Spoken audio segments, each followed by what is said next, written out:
Shalom para você, seja bem-vindo. Este é mais um Hangout do Projeto Verdade Revelada, como todas as terças, abordando o tema profético.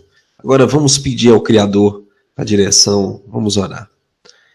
Yahuá, nosso eterno, bendito seja o teu nome por toda a eternidade. Graças te damos pela verdade libertadora, porque tu não deixaste o teu povo a mercê da ignorância e da falta de vigilância. Mas tu traçaste, Pai, um tempo determinado e concedeste ao teu povo sabedoria. Então pedimos a tua bênção em mais esse estudo, em nome do nosso Salvador, Yahushua. Assim seja. Queridos, hoje vamos falar sobre o ponto em que chegamos para que os sinceros, os últimos escolhidos, despertem. As pedras já começaram a clamar.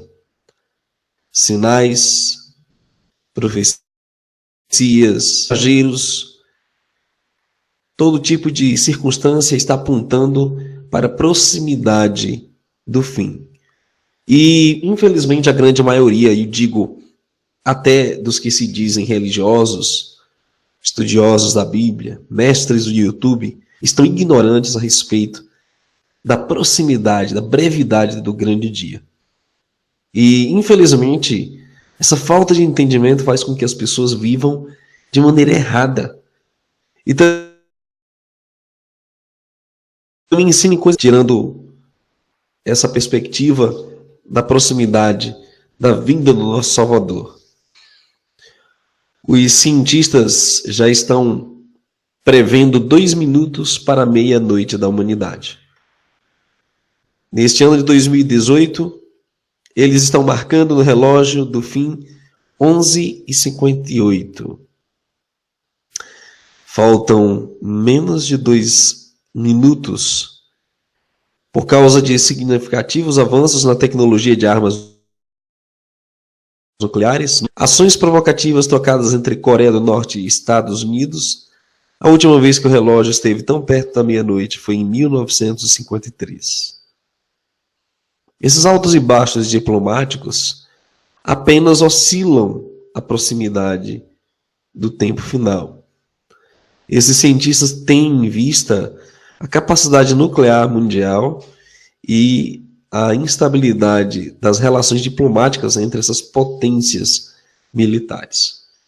Agora, um outro fato nos chamou a atenção essa semana é que o Google Tradutor, quando colocado no idioma Maori e repetido a palavra dog, aparecia a seguinte mensagem: relógio do Apocalipse é de 3 minutos para as 12. Estamos experimentando características, né? Traduz personagens, mas são características ou condições e uma evolução dramática no mundo, o que indica que estamos nos aproximando do fim dos tempos e do retorno de Jesus. Será que isso foi alguma peça pregada pelo sistema Illuminati? Eu não creio. Será que foi simplesmente uma coincidência do robô que funciona com algoritmos para fazer traduções inteligentes? Também não creio. Eu creio que pedras estão clamando por toda parte.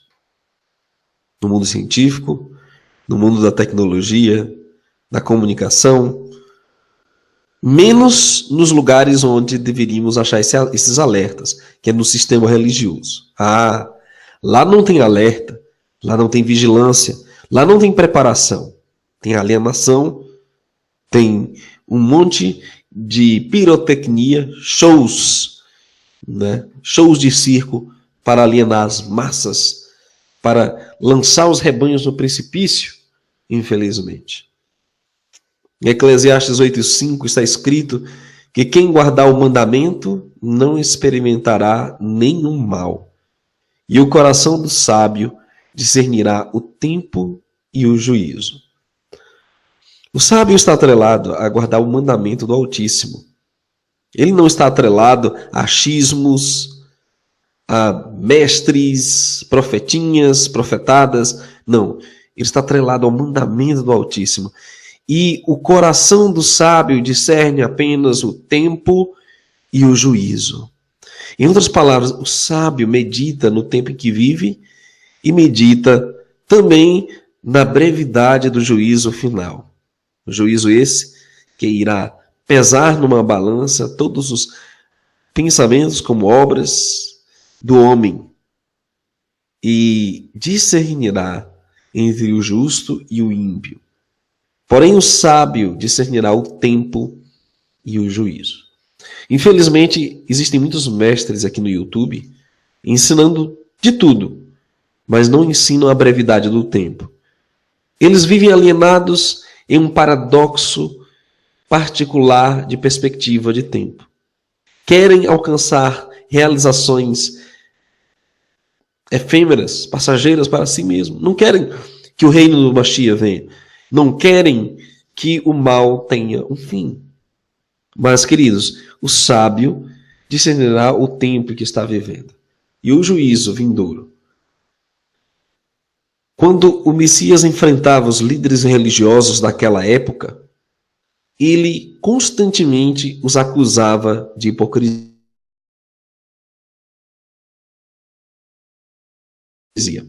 E pela manhã, hoje haverá tempestade, porque o céu está de um vermelho sombrio.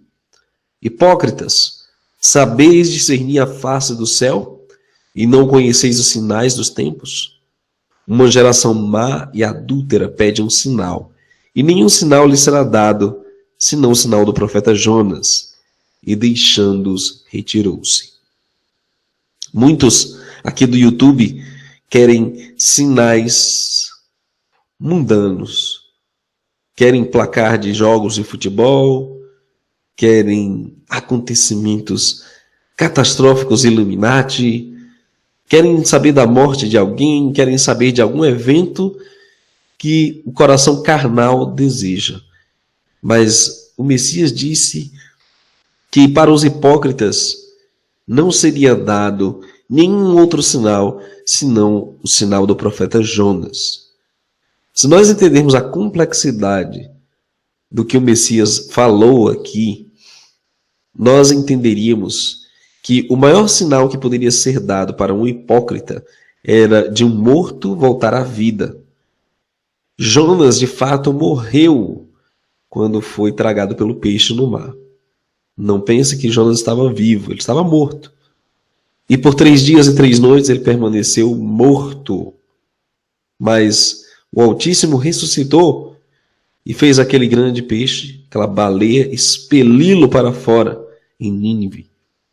O que acontece é que o grande sinal já foi dado. O Messias ressuscitou e ele virá outra vez. Fato que a ressurreição é um sinal para os que creem, é onde se baseia todas as esperanças dos seguidores do Messias. O sinal de Jonas é muito claro. Aquilo que é impossível acontecerá.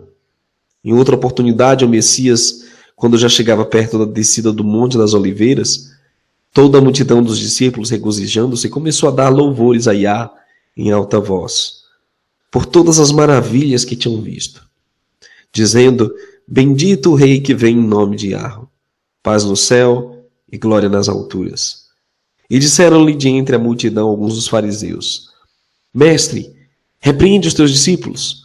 Respondendo ele, disse-lhes: digo-vos que se estes se calarem, as próprias pedras clamarão. Não adianta excluir nossas contas das redes sociais, não adianta eliminar alguns dos servos do Eterno, não adianta nada disso. As próprias pedras clamarão. E isso é uma figura de linguagem que implica um milagre, um cumprimento do Evangelho, das boas novas, de forma espetacular, miraculoso, do qual ninguém espera. O Eterno vai cumprir o seu desígnio. E, infelizmente, muitas distrações, muitas aberrações, muitas coisas que a própria mídia podre lança estão aí para nos distrair do foco verdadeiro, o foco profético, é o tempo e o juízo, senhores. Se você vai à sua igreja, ao seu templo, não houve tempo e juízo, então caia fora, porque não tem nenhum sábio lá.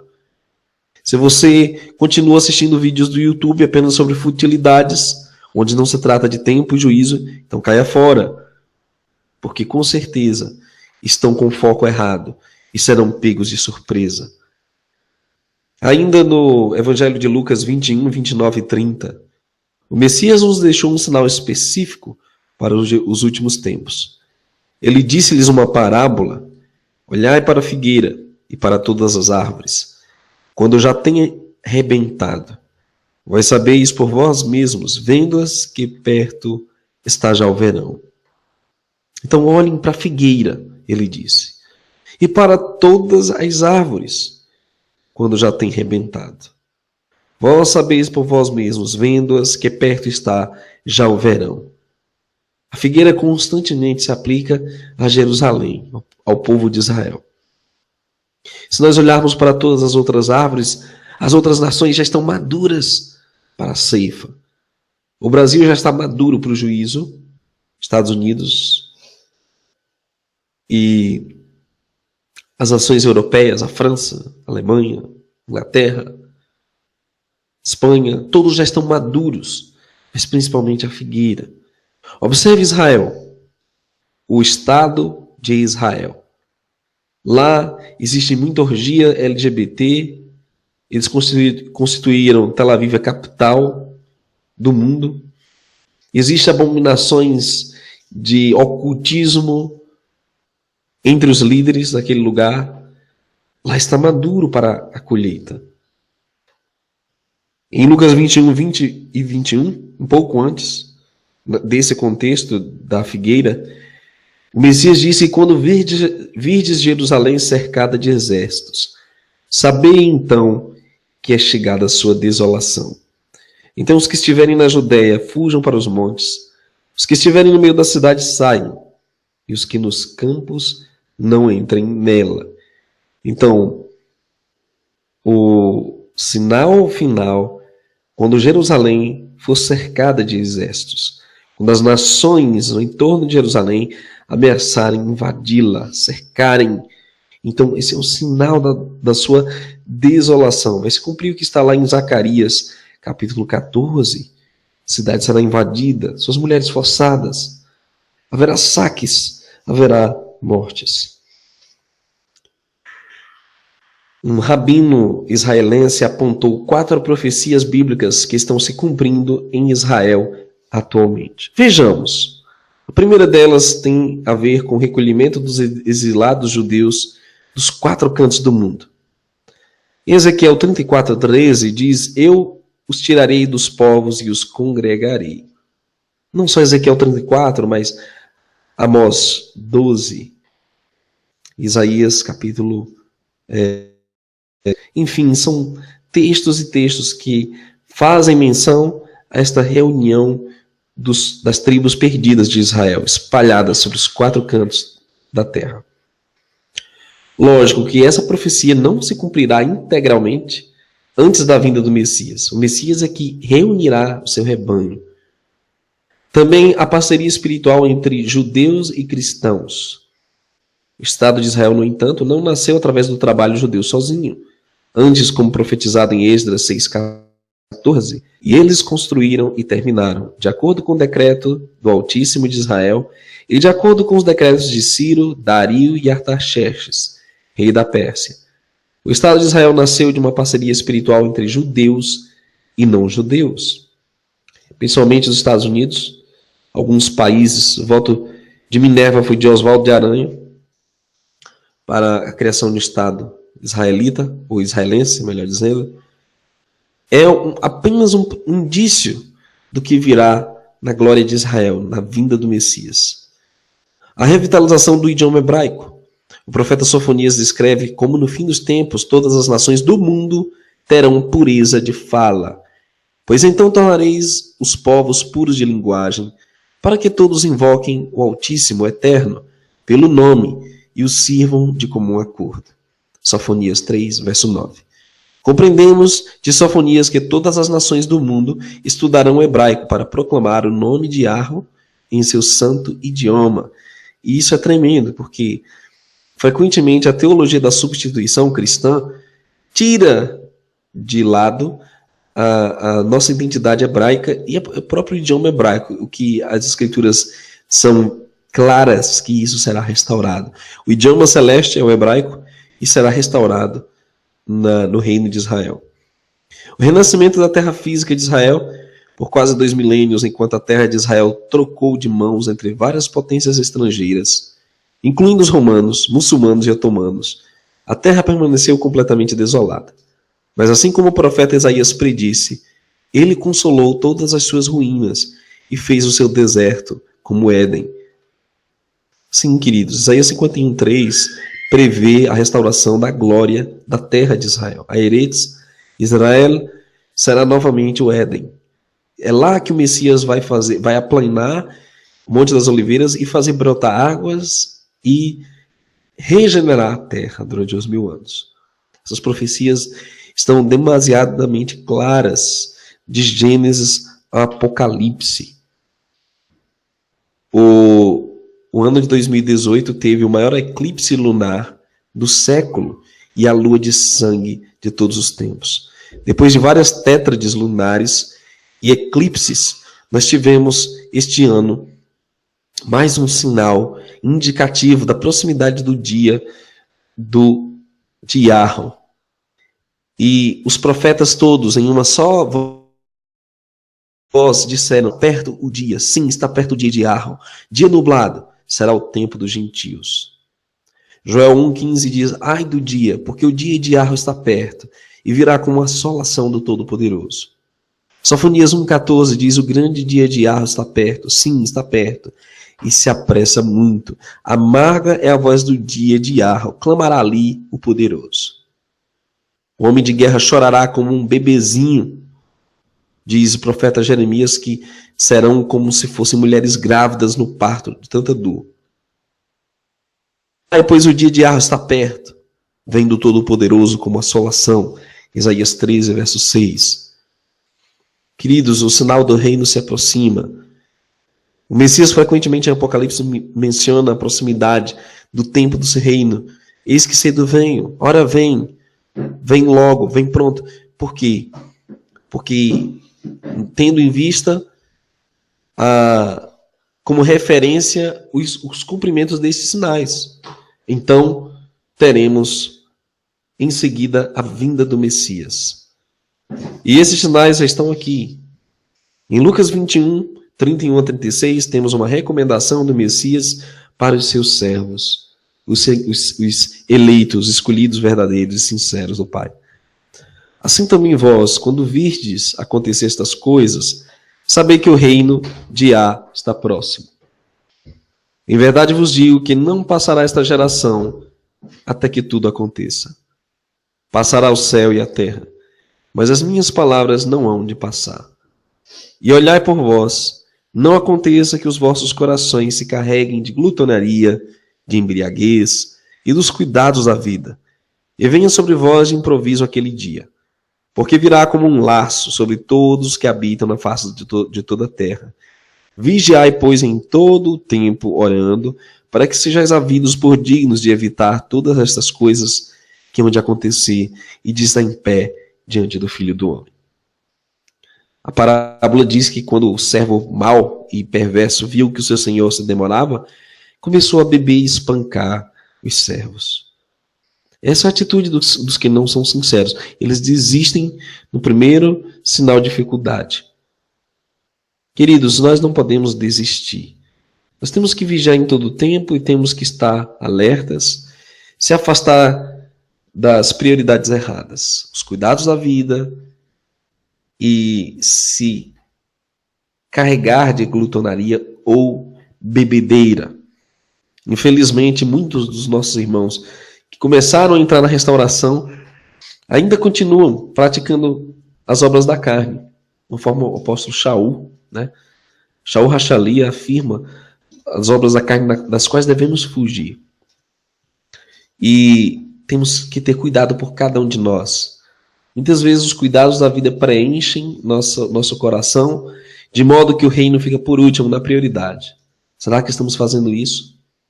Você tem feito o culto diário, você tem orado, você tem pedido que o Eterno te guarde desse grande dia que está próximo? Sim, queridos, nós precisamos se preparar. O sinal já está ao nosso redor. Israel é o sinal determinante para o tempo do fim. Nós temos os cientistas, nós temos o próprio Google Tradutor clamando, pedras clamando que o dia de Yahweh está próximo. Essas pedras já começaram a clamar. Não vai haver desculpa para negligência, para postergar a preparação. Não vai haver desculpa. Ok? Eu quero agradecer mais uma vez aos que contribuem para que este projeto siga adiante e principalmente os que ajudam os pequeninos. E eu gosto sempre de mencionar essa família que vale a pena ser ajudada, a família do Raimundo, da Jaqueline. Vou deixar os dados na descrição desse vídeo para que você que tem coração voltado para as coisas do Pai possa socorrer essa família na necessidade. Tá aí os dados, a Caixa Econômica, agência 1089, conta 097744 dígito 6, operação 013. Antes que alguém venha comentar no vídeo, para de pedir dinheiro, vou deixar bem claro, é para os necessitados, ok? Não é para mim. Que o Eterno abençoe cada um de vocês. Shalom. Amanhã vamos tentar, às 20 horas, estar trazendo as notícias sobre a nova ordem mundial, sobre os últimos acontecimentos no canal Neemias Gomes, a partir das 20 horas, ok? Aguardo você por lá. Shalom, muita paz, até o próximo Hangout.